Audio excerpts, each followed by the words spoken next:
Welcome to the CYF course. Today we will explore specifically boundaries and discipline in a meeting with children.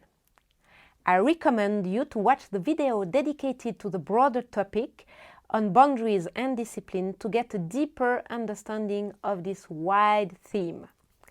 If you are watching this video, it's probably because you are involved in a group with children. So let's imagine this situation. You are looking forward to meeting your group. You prepared well. You are satisfied with the idea you found. You are ready with your material. You start, and after 5 minutes, one of the children is ruining your whole lesson. You end up so discouraged. Does that sound familiar with you? Creating a safe, respectful and healthy environment is challenging.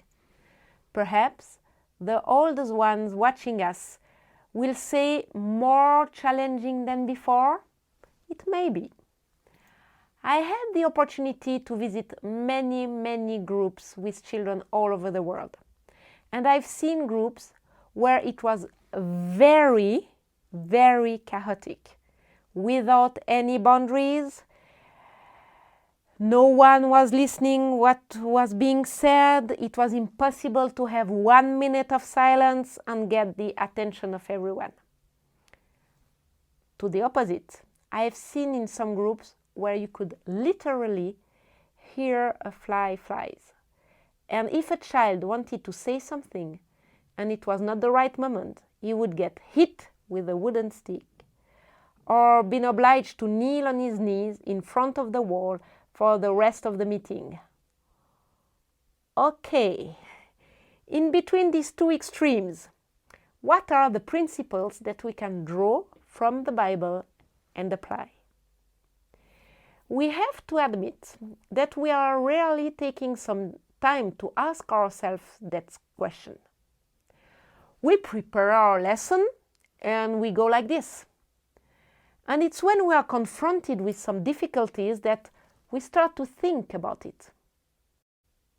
May I suggest to you that it's worth anticipating and being proactive rather than reactive in that area too. We could start by asking ourselves that question. What style of discipline am I giving? Did I purposely choose one?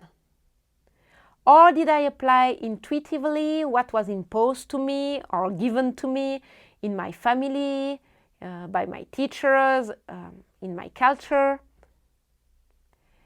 As in this example that I gave you, we are all somewhere between permissiveness, laxity, and legalism.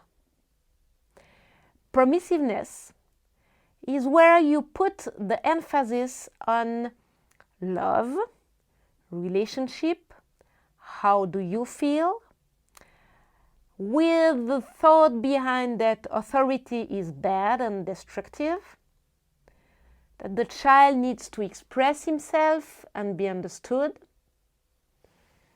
And from the outside it seems that it's a little bit out of control, or a lot out of control, and with a lack of respect. On the other side, you have legalism. And here the emphasis is you must obey whatever the means. We want a good behavior. And the side on relationship is very poor. It's much more result and performance oriented, and you are easily under punishment, and we can rule with fear because every means is okay in order for you to obey and behave correctly. Actually, we are all swinging between both extremes. And I'm sure you all have in mind example of one extreme or the other.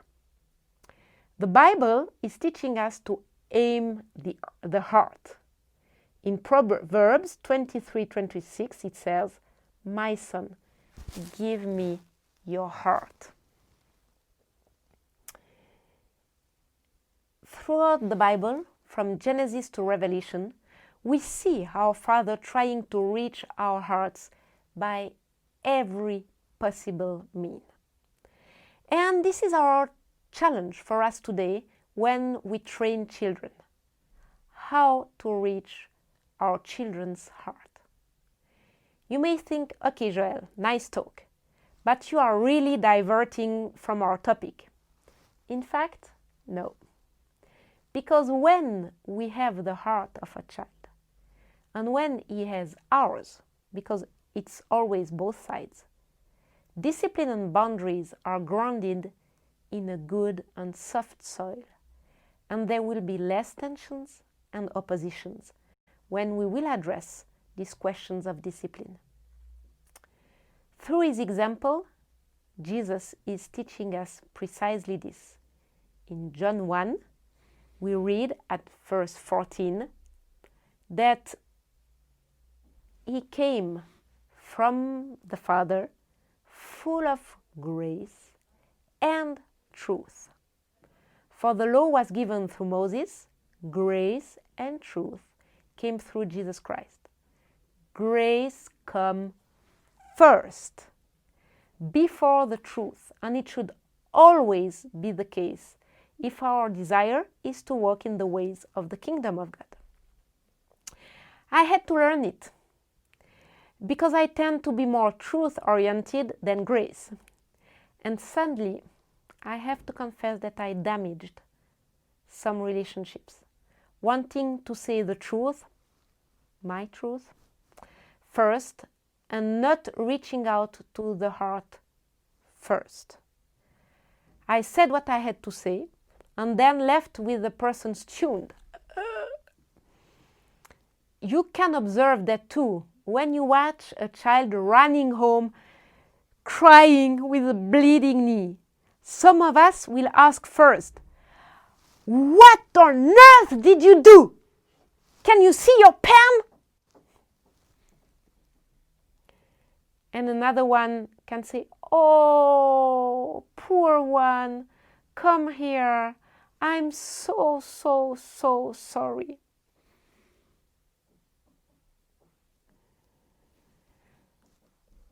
What we want the child to get is, I'm not interested first in your behavior.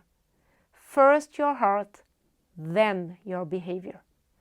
The goal of education is not that our children behave properly. I know I'm provoking you. And I'm not saying that a good behavior is not important. It is. But the goal of education is to help our children grow and mature from being self-centered to be Christ-centered and live accordingly. Good or bad behaviors are a demonstration of our journey towards maturity. This grace-first process basically says, I love you for who you are, and my love will not depend on your good or bad behavior. I love you, dot. Without any condition, unconditionally.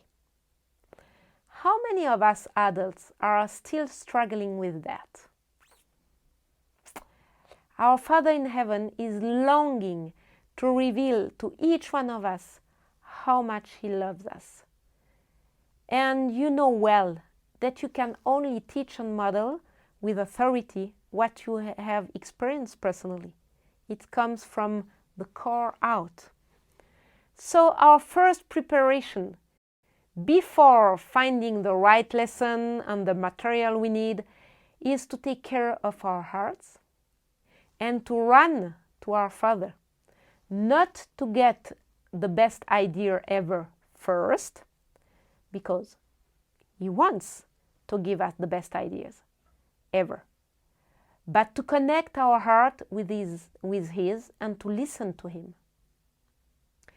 I'm sharing all of that with you because if a child feels loved and respected in your group, he will be much more open to cooperate and interact properly. I want to give you one example. One of our sons is studying, and they are all around 17. You heard me correctly, 17. And with one teacher, they are badly misbehaving. They distributed animals, names of animals among themselves, and the goal is to make the noise of the animal without being spotted. So suddenly in the classroom you hear a dog barking, or as a sloth, you know, this lazy animal. Our son is half asleep. When he shared that with us, we didn't know if we should laugh or cry. The truth is that with another teacher, a few minutes after, they are behaving nicely. Why? They feel respected. The truth is that everyone feels loved in different ways. And probably most of you know this famous book named The 5 Love Languages from Gary Chapman. And I'd like to conclude that first part quoting them. First one, the words of affirmation. And I took, some honey to illustrate that. Pleasant words are like honey, sweet to the soul and healing to the bones, said Proverbs 16:24. When we have words that are kind, pleasant, without mocking, it really tells the people, I love you. And I remember our daughter when she was trying to go down the stairs as a toddler, and we were giving words of encouragement, she feels so affirmed, and it was so easier for her to move forward.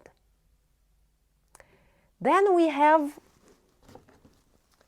quality time. It's time where there is nothing else happening than the relationship between the child and me. And we show him that he is the most important. And we are even, letting our phone aside, showing that we want this time to be a quality time and nothing can disturb us.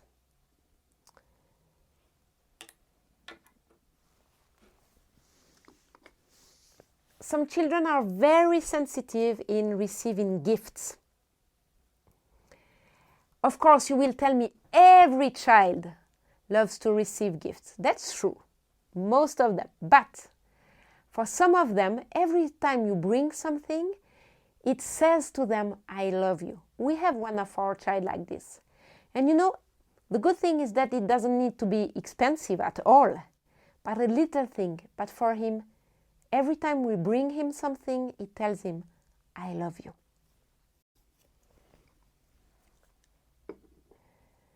An act of service. I took here a t-shirt because, it illustrates that you have to wash, iron, put back in the cupboard and all of that. And some children are very sensitive, and we are hopefully all serving. And the challenge is to be aware of our heart motivation. If we serve out of bitterness, with the impression to be used, some children will get the impression that they are a burden to us. And for those who are being served means I am loved. They will not get that. They will feel not loved at all. And the last one is physical touch. Of course, appropriate physical touch, okay, according to the age. But everyone needs to have some kind of physical touch. But for some of us, it really means, I love you. And perhaps because we are coming from a French culture, we would add food as a love language. I know that for some in our family, cooking and eating a nice meal will tell them, I love you. The goal is to fill up the affective tank of the child to a maximum and to keep it full. It will make a huge difference, leading them to maturity and obedience. Once this base of unconditional love is laid, let's see how we can set boundaries. And we need to remember that often we are speaking the love language that speaks to us, but it's not, it may be not the same than the one we would like to love. So it's why it's important to have a look at that. We will discover how we can set boundaries in part 2. But before that, as usual, some questions. See you soon.